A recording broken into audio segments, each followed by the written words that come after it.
గ్లాసుడైన చాలు నందిని పాలు, కడివిడైన నేమి కల్తీ పాలు. నందిని డైరీ.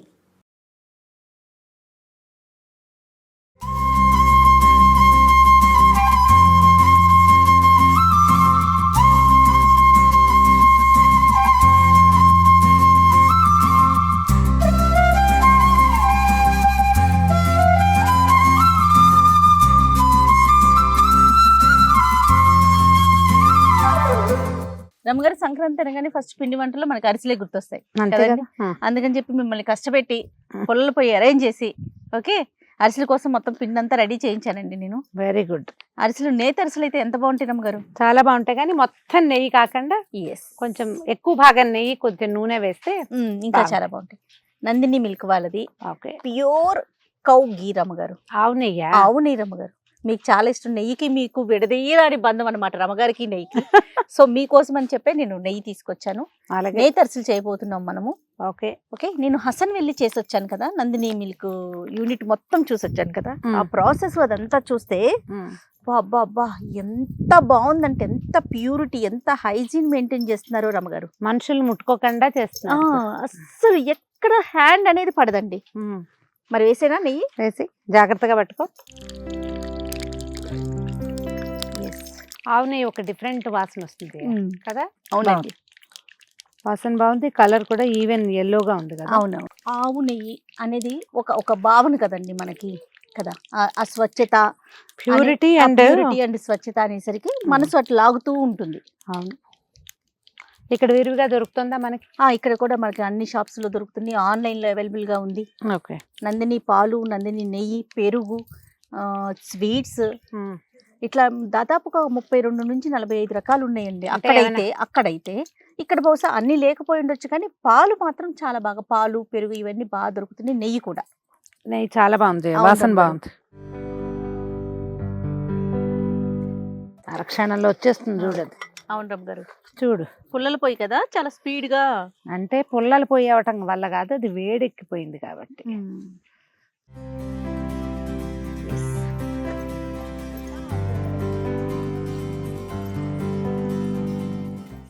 దీనికి ఒక 4-5 చుట్టూతా కూర్చుని, అవును రమ్మగారు, ఒకళ్ళు నొక్కేవాళ్ళు, ఒకళ్ళు వేసేవాళ్ళు. అవును, ఇంతది మూకుడు పెట్టకుండా తాంబాళం పెట్టేవాళ్ళు చేయ ఊళ్ళల్లో.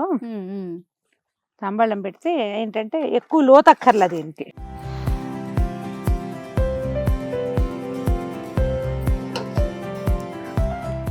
క్షణాల్లో ఇది గారెలకు సరిపడే పాళ్ళం ఉంది ఇది.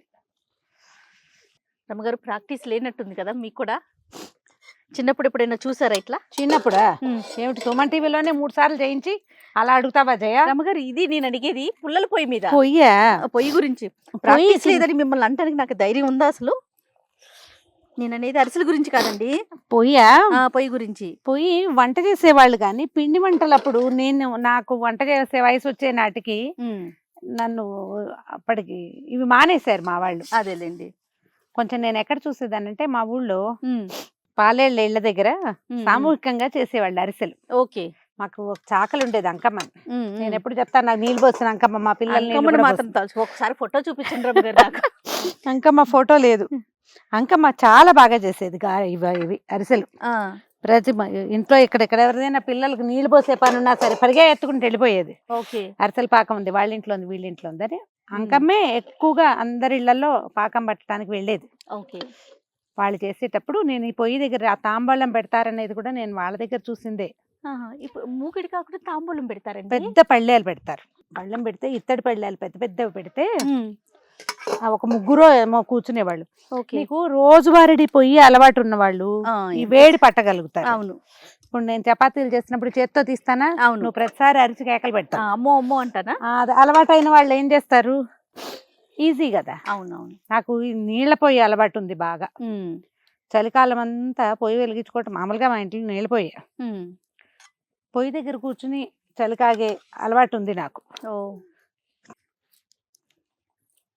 కానీ ఆ స్టవ్ల దగ్గర ఎప్పుడు చేసేది ఇది కొంచెం కొత్తగా అనిపిస్తుందా లేదా? తిట్టుకుంటున్నారా నన్ను? అంటే ఇది ఎవరైనా సహాయం చేస్తే ఎందుకు బాగుండవు, ఇలాంటి పనులు గొప్ప సరదాగా ఉంటాయి. అది మనమే చేయాలంటే కాస్త కష్టం, కానీ చేస్తూ ఉంటే అవును అవును వస్తూ ఉంటాయి అంతే. ఇప్పుడు ముగ్గురు ఉన్నారనుకో, ఇలాంటివి ఇద్దరు ముగ్గురు రెండు పక్కల నుంచి తీస్తే అవును అవును ఎక్కువ వేయగలుగుతాం. మనం ఇప్పుడు 1-2 వేస్తున్నాం కదా. అవును. చూడు ఇంత మంటకి 2 వేసేసేయచ్చు. 2 తీసే పంతనం మనకి ఉండాలిగా. అంతేగా. మీరు చేస్తారంటే అరిసెలు ఇంట్లో? సంక్రాంతికి మెయిన్ కొత్త బియ్యం ఉన్నప్పుడు చేసుకుంటే బాగుంటాయి కదా. అవునవునవును. సంక్రాంతికి చేస్తాము. నేను పాకం పట్టి ఉంచుకుని తర్వాత 10 రోజులు పోయాక కూడా చేసుకుంటాను. ఓ, ఈ సంవత్సరం పంచదార అరిసెలు చేద్దాం అనుకుంటున్నాను. బెల్లం అరిసెలు కొంచెం సాగుతాయిగా. అవునవును. పంచదార అరిసెలు పళక్కమని విరుగుతాయి. అవును. నాకు ఆ పళక్ ఇష్టం. ఎక్కువ చేయం, కొంచెం చేస్తాం 2 రోజులు తినడానికి. ఇంకంతా నిల ఉంటే ముక్కా చెక్క అయిపోతూ ఉంటాయి అవి. అవును. సో మనం నందిని నెయ్యి వేసి, నందిని ఆవు నెయ్యి వేసి, వాసన బాగుంది చూడు, చాలా అద్భుతంగా ఉంది రమ్మగారు. చక్కటి నేతి అరిసెలు చేసుకుంటున్నాము. మామూలుగా అయితే మనం అమ్మ వాళ్ళు కూడా ఇంటి దగ్గర ఏం చేసేవాళ్ళు అంటే ఒక చారెడు నెయ్యి పోసి పైన నూనె పోసేవాళ్ళు. పూర్తి నెయ్యి ఎందుకనో మాకు చాలా పాడి ఉండేది. బోల్డ్ అని గొడ్లు ఉన్నాయి మాకు. కనీసం 50 పాలగొడ్లే ఉండేవి. అబ్బా. కానీ నాయనమ్మ అనారోగ్యం అనేవారు పూర్తిగా. అందుకని మాకు నేతి గారెలు, నేతి అరిసెలు, పూర్తి నెయ్యి వస్తువు లేదు. అన్నాల్లో భోజనం చేసేటప్పుడు వేసుకోవటమే తప్ప కాగిన నెయ్యి అరుగుదలకి రాదని ఒక నమ్మకం. అదే పెద్దవాళ్ళకి అట్లా ఉంటుంది కదా. అవునవును. మా ఫ్రెండ్ నిర్మల్ అని ఉండేవారు కదా, లేరు. తన ఊరు నుంచి నేతి అరిసెలు చేయించి పట్టుకొచ్చేది. నెయ్యి చేయటం గొప్పగా ఉండేది అనుకుంటా. నేనేమనుకుంటానంటే నెయ్యి మనకి కొత్త కాదు, కాకపోతే అది హెల్దీయా కాదా, సూట్ అవ్వాలిగా. సూట్ అవ్వాలి. పెద్దవాళ్ళకి కొన్ని భావాలు ఉంటాయి. అవును. మేము వాటి గౌరవార్థం అసలు మా అమ్మ కాస్త నెయ్యి కూడా మా నాయనమ్మ కంటపడకుండా పోసేది. కొంత పేరు నెయ్యి డబ్బాలోంచి తీసి అందులో వేసేవారు. జబ్బు చేస్తుంది, పిల్లలు 1కి 4 తింటే అని అలా భావాలు ఉండేవి. కొంచెం పచ్చాలు ఎక్కువ. పాపం పొయ్యి ముందు కూర్చున్నారు, మీకు ఎట్లా అనిపిస్తుంది? కానీ నాకు మాత్రం భలే సరదాగా ఉంది రవ్వ గారు. అంటే నేను చెప్పా కదా, ఇవన్నీ ఎవరైనా ఏర్పాటు చేస్తే మనకు సరదాగానే ఉంటుంది. మనం ఈ పొయ్యిని హ్యాండిల్ చేయలేమని.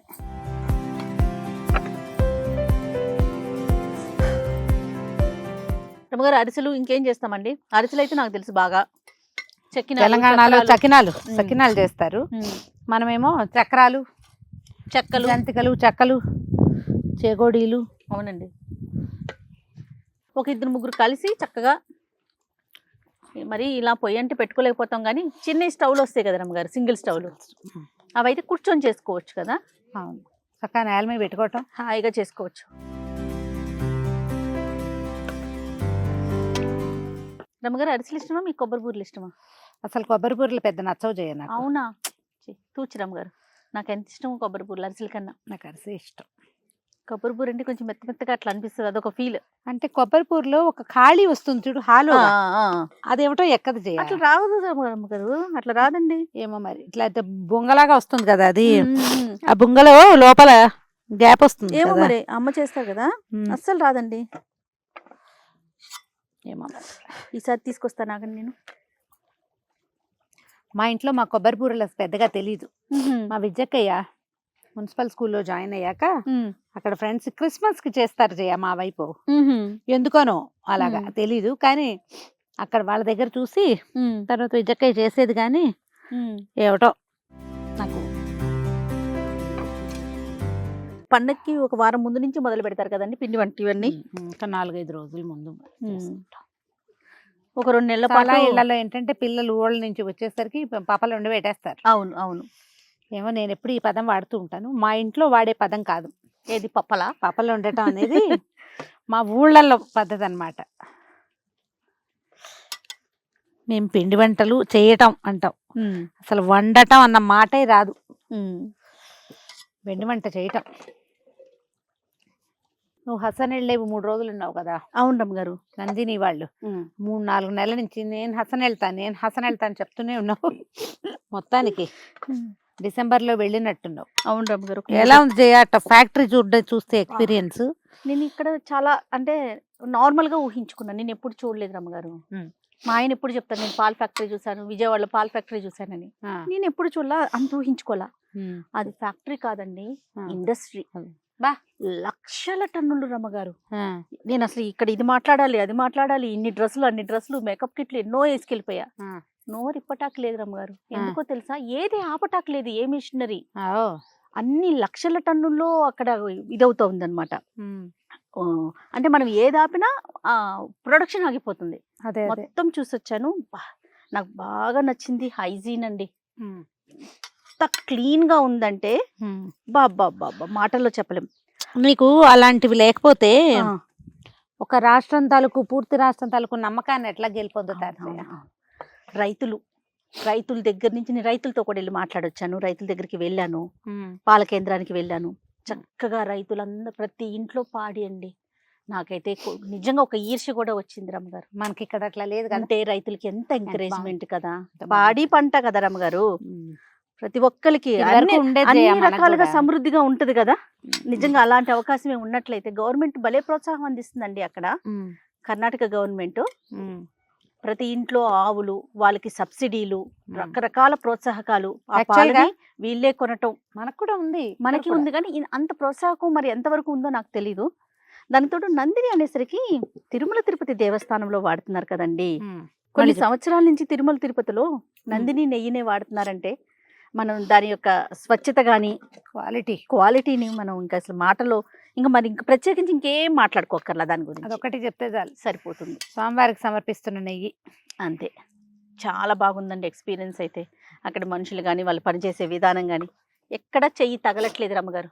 అదే ఆవు దగ్గర నుంచి మెషినరీ పూర్తిగా ఆవు దగ్గర తీసిన దగ్గర నుంచి మిల్కింగ్ మెషిన్స్ అంటావా? మిషన్ పెడుతున్నారండి, అట్లా చేత్తో తీయట్లేదు, మిషన్స్ పెట్టేస్తున్నారు. ఫైనల్లీ సక్సెస్ఫుల్ గా నందిని నెయ్యితో సంక్రాంతి అరిసెలు మనం కంప్లీట్ చేసేసుకున్నాం. ఏం రమ్మగారు? అవుతూ ఉంటాయి. ఇది కంప్లీట్ కాదు, అవుతోంది, జరుగుతోంది ప్రాసెస్. మరి ఇంకా ముగిద్దాం. టైం కూడా అయిపోతుంది కాబట్టి ఇది కూడా వేసి సో ప్రేక్షకులకి ఏమైనా చెప్తారా ఒక్కసారి? చక్కగా అరిసెలు ఉంచుకోండి హెల్తీగా. నెయ్యి కూడా వేయాలంటే నందిని నెయ్యే వాడుకోండి. స్వచ్ఛమైన ఆవు నెయ్యితో చేసిన అరిసెలు ఎవరికైనా పంపించడానికి బాగుంటాయి, మనం తినడానికి బాగుంటాయి. ఆరోగ్యానికి ఆరోగ్యం.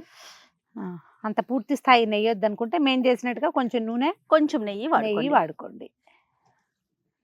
మరొకసారి సుమన్ టీవీ ప్రేక్షకులందరికీ సంక్రాంతి శుభాకాంక్షలు.